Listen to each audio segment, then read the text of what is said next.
Olá, eu sou o professor Ricardo e essa é mais uma aula de filosofia e nós continuaremos na nossa saga falando sobre ética. Na aula de hoje eu quero pensar um pouquinho junto com vocês sobre o panoptismo. O panoptismo que é o resultado de uma reflexão realizada pelos filósofos utilitaristas. Na aula anterior nós falamos bastante sobre o utilitarismo e hoje eu quero deixar somente esta questão em aberto aí para você pensar um pouco. Olha só, o filósofo inglês Jeremy Bentham, que é um dos principais pensadores do utilitarismo britânico, certa vez desenvolveu uma ideia que é muito interessante, que se baseia em uma história mitológica. Então, abre aí um espacinho para a gente contar uma historinha hoje. Hoje a gente tem história de mito.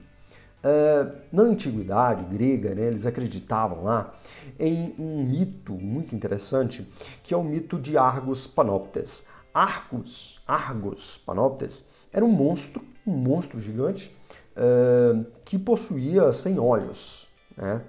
E ele era um cativo de Hera, da deusa Hera. O Argos, por possuir tantos olhos, ele era um excelente vigilante, porque ele era capaz de, mesmo enquanto que dormia, ficar com metade dos seus olhos abertos, ou seja, 50 olhos abertos.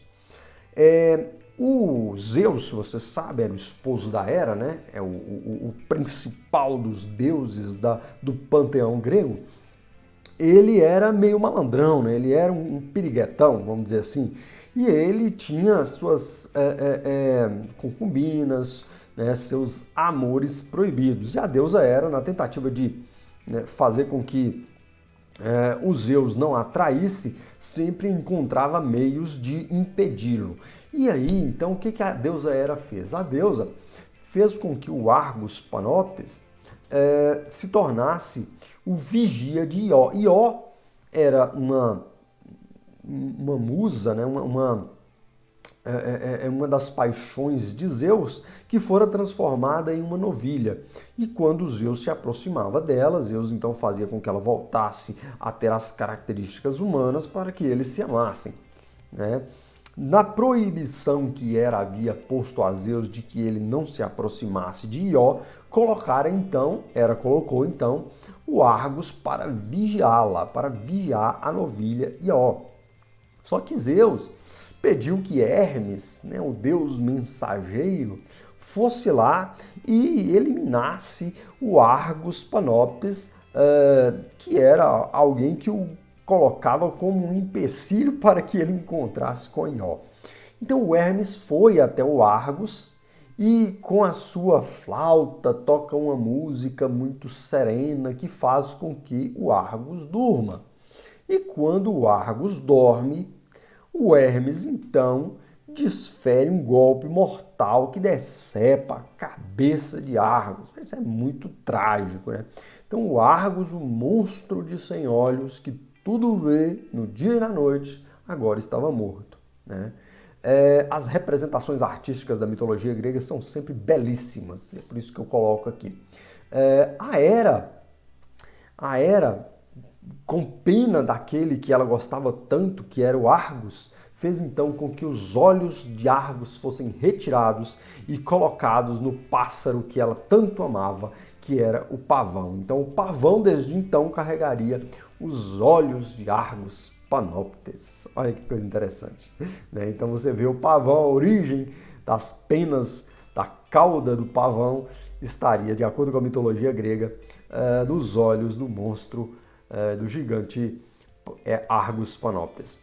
Agora, por que eu contei essa história para vocês? Porque o Jeremy Bentham, analisando a história da humanidade, ele havia percebido o seguinte, que o ser humano ele é incapaz de se automotivar para muitas coisas, especialmente no mundo do trabalho, especialmente quando o indivíduo deve cumprir alguma pena, né? E quando o indivíduo deve se engajar em alguma causa. É muito comum que nós nos conformemos, que nós nos acomodemos, que nós perdamos os nossos focos, né? Que a gente não se encontre sempre motivado. E aí o que o Jeremy Bentham pensou? Ele pensou assim, cara, existem meios de fazer com que as pessoas se mantenham constantemente motivadas, engajadas na causa. E quais seriam esses meios? Primeiro de tudo, a vigilância. Se o indivíduo ele é constantemente vigiado, ele tem essa tendência de saber que a punição ela está sempre muito próxima, né? Existe sempre a possibilidade de punição quando você está sendo observado, quando você está sendo vigiado. Daí então ele, imaginando, né, pensando no Argus Panoptes, ele projetou um modelo de organização da sociedade e extrapolou até para a produção de um modelo arquitetônico de prisão, isso, de cadeia, que ele deu o nome de panóptico. O panóptico, né, e é uma palavra estranha, mas o panóptico, né, que vem lá de Argus Panoptes, seria um edifício arquitetônico que se baseia em uma tecnologia de vigilância. Essa tecnologia é uma tecnologia que aumenta o número dos indivíduos que são vigiados, ao mesmo tempo que diminui o número daqueles que são os vigilantes. Essa tecnologia de vigilância permite fazer com que o maior número de pessoas se tornem vigiadas, observadas, e que as sanções e que as punições possam ser tomadas, né? Possam ser realizadas muito rapidamente em virtude de uma falta qualquer cometida. E aí, vamos olhar aqui como que seria isso. Este seria o modelo arquitetônico panóptico de uma prisão em modelo arquitetônico panóptico. Ao longo da história do século XIX e início do século XX, algumas prisões foram construídas assim. Só que quando o Jeremy Bentham pensa no panóptico e ele estabelece aí como modelo arquitetônico a prisão, ele também está pensando em como que a sociedade deveria estabelecer realidades panópticas nos mais variados espaços de produção social, como, por exemplo, nas escolas, nas bibliotecas, nos mercados, onde a vigilância deve ser constante, tendo em vista o risco sempre presente de que as pessoas cometam crimes, de que as pessoas cometam faltas, de que as pessoas não sigam as regras. Lembra-se de como funciona a cabeça de um utilitarista? O que importa são as consequências das ações. Então, se é para tornar as pessoas mais educadas, se é para tornar as pessoas que respeitam as regras e as leis, é um preço pequeno a se pagar se encontrar sempre em vigilância. Você deve pensar assim, nossa, mas onde as pessoas poderão então esconder suas individualidades, né? É que se pesar as duas coisas, né? Para o consequencialista utilitarista, ele vai entender que, na verdade, se você deixa de lado muito da sua privacidade para um bem maior, que é viver numa sociedade mais harmônica, uma sociedade menos conflituosa, vale a pena você perder uma grande parte, sim, da sua privacidade. Olha só, como um exemplo interessante, né, nós temos lá aquele livrinho muito famoso, 1984, o livro 1984, de George Owen, que é um livro que fala sobre como o ser humano se tornaria, então, preso dentro de um grande Big Brother, né, de um regime político totalitário com a vigilância total sobre os indivíduos. E que esse regime totalitário estaria sempre capaz de tornar os indivíduos cada vez mais homogêneos, mais parecidos, né? Fazendo com que as individualidades e os interesses privados fossem extintos, né? É óbvio que é uma visão pós-apocalíptica, né, distópica da realidade, mas o que nós podemos ver na nossa história é que, por exemplo, lá no final do século XIX, em Cuba foram construídos estes presídios, na verdade um grande presídio, um grande complexo presidiário, que inclusive teve como prisioneiro Fidel Castro e Raul Castro, né, que depois de realizarem lá a Revolução Cubana, acabam ainda utilizando essas prisões para prender desaversos políticos deles, e é um modelo panóptico clássico, né? O único da América Latina. Olha só quantos prédios aí. Isso aqui é dentro do prédio. Óbvio que você já deve estar observando que são ruínas, que são prédios desativados, mas dá para a gente entender basicamente como que funcionava aí esse presídio, tá? Essas imagens são imagens reais, tá? O que nós temos a partir disso, né? Que o utilitarista, quando pensa no panóptico, ele quer pensar no seguinte, olha, as pessoas não são capazes de viver em conformidade com as regras. Então a ética, ela deve ser racional, fria e até calculista, o suficiente para fazer com que os indivíduos cumpram com as suas regras, para fazer com que os indivíduos andem na linha. Então, se é para que tenha um presídio, que você torne esse presídio o mais eficiente possível. Que os indivíduos sempre se vejam em uma situação de vigilância. Uma coisa interessante no panóptico é que mesmo quando o indivíduo não se encontra efetivamente sendo observado, porque é possível que aquele que se encontre lá no domo central esteja até dormindo, ou que sequer exista alguém ali, todos aqueles que são os observados se sintam sempre sendo observados. Então, esta sensação de vigilância, ela é constante no modelo panóptico.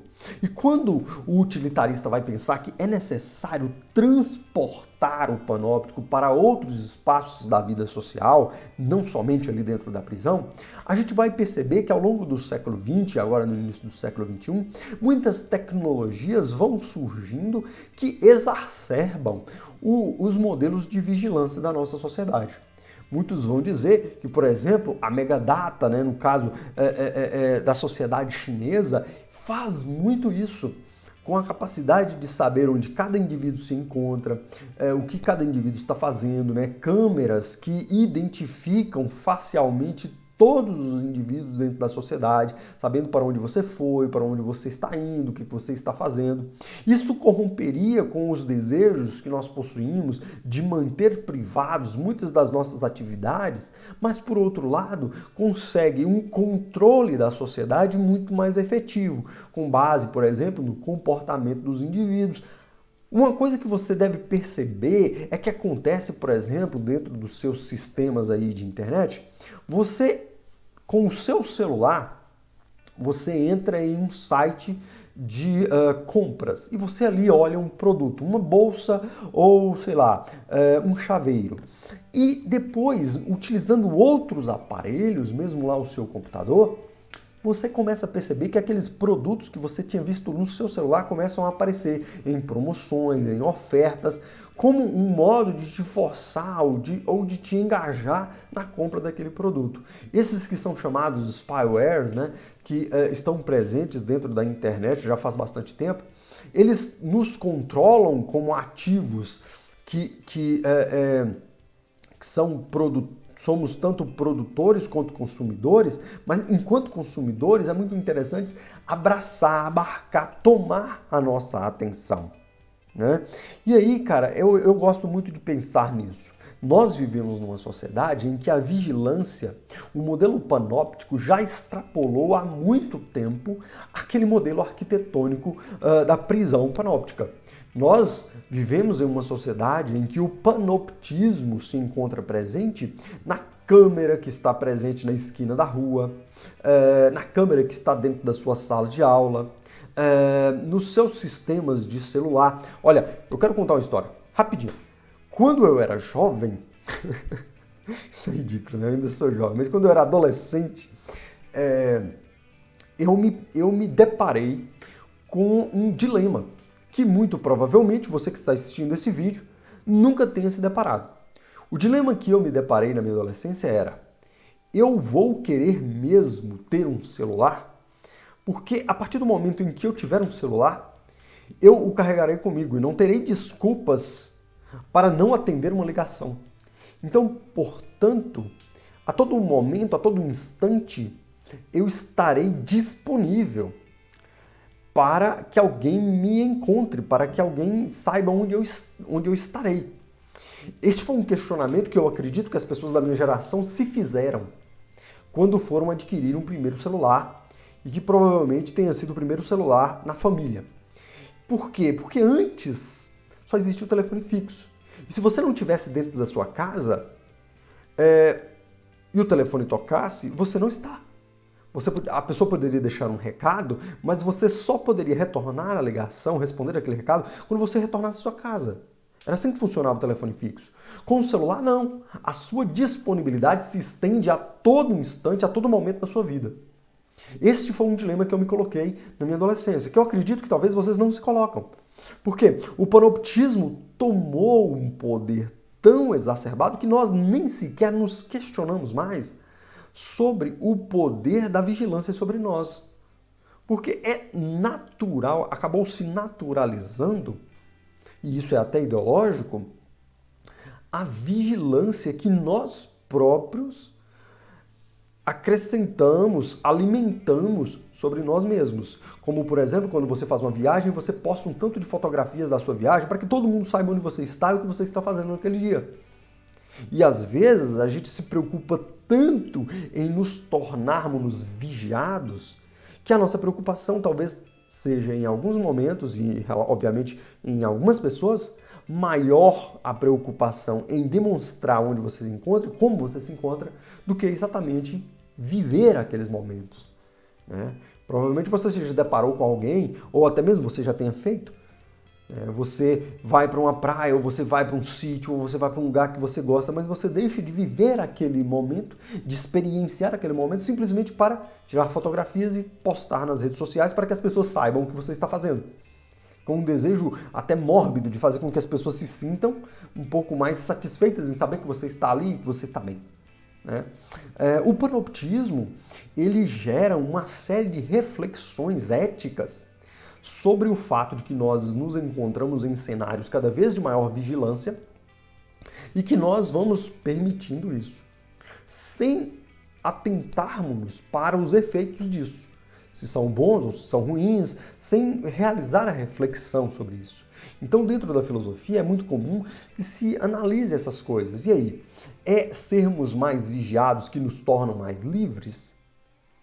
Para que nós cumpramos com as regras morais, é necessário que nós saibamos que sempre estamos sendo vigiados e que a qualquer momento e qualquer falta que nós cometamos, sempre seremos punidos em função do fato de que não há como se esconder daquilo? Ou será que nós seríamos capazes de agirmos moralmente, mesmo tendo em vista a não vigilância? O que vocês acham? Vamos tomar um exemplo mais prático. Você necessita da vigilância do seu professor para que você faça as atividades da escola? Você precisa estar dentro da sua sala de aula sendo observado para que você continue estudando e realizando a sua atividade de escola ou não? Você é capaz de, mesmo não sendo vigiado, estando sempre mediante a punição por não fazer as atividades, você consegue mesmo assim estudar? Você consegue mesmo assim cumprir com suas responsabilidades? São essas as reflexões que o panoptismo vai nos colocar, né? O fato é que me parece um caminho bastante difícil de nós conseguirmos recuar. A sociedade está se tornando cada vez mais vigilante, as tecnologias de vigilância cada vez mais eficientes e nós muito adaptados a este modo de vida, a esta organização da sociedade. Cabe a nós, então, em primeiro lugar, enquanto estudantes de filosofia, refletir sobre esse cenário no qual nós nos encontramos e para o qual nós estamos caminhando, e, ao mesmo tempo, tentar pensar como seria se fosse diferente. Como seria se fosse diferente? Eu ainda assim seria capaz de me dispor a fazer o que eu devo fazer? Eu ainda teria um sentimento de dever kantiano? Ou não? Eu preciso de uma vigilância e de estar sob o risco da punição para que eu faça, para que eu realmente trabalhe, né? Ou seja, nos ambientes de trabalho, isso é muito, muito presente. Então tem câmera em todas as salas, né? Câmeras que gravam áudio, né? Tudo deve estar notorizado, né? Tudo deve estar burocraticamente demarcado que você fez em todos os dias do seu trabalho, né? Isso é vigilância, né? Isso é Argus Panoptes em 2020. Então, Argus vive, tá certo? A aula de hoje era só para a gente fazer essa pequena reflexão sobre, né, o utilitarismo, sobre o panoptismo, e aí na próxima aula a gente volta, a gente vem falando mais sobre a ética contemporânea, falaremos um pouco sobre Nietzsche, né? Falaremos um pouco sobre existencialismo nas próximas aulas. Um abraço a todos, valeu, muito obrigado, tchau, tchau.